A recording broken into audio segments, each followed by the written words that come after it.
The classification confirmed as terrorist. The motive described as anti-Semitic because a Jewish event was targeted.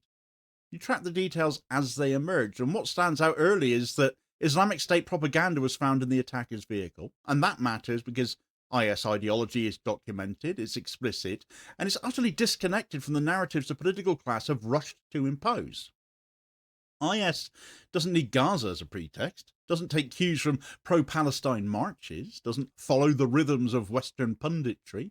It attacks Jews. It also attacks Shia Muslims, secular Muslims, civilians of every background, and Iran itself, because its worldview is violent, sectarian, nihilistic, and opportunistic. So from the very beginning, you can see the shape of the truth forming, even as the commentary runs away seemingly in the opposite direction. But the single detail that cuts through more than anything else is the man who intervened, a Syrian-born man named al-Ahmed, a father of two, who charged a gunman, took 2 bullets, and tore the weapon out of the attacker's hands. That's the kind of moment that tells you who people really are.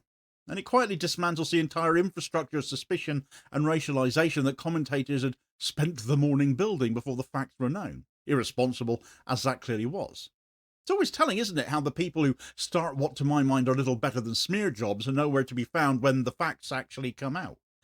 Because you had voices lining up to imply that Muslims broadly, Arabs broadly, refugees broadly, activists broadly were somehow responsible for an attack carried out by 2 individuals acting within a documented IS ideological frame. And then the hero turns out to be a Syrian Muslim man saving Jewish families, and suddenly the people who were so confident hours earlier don't want to talk about identities at all anymore.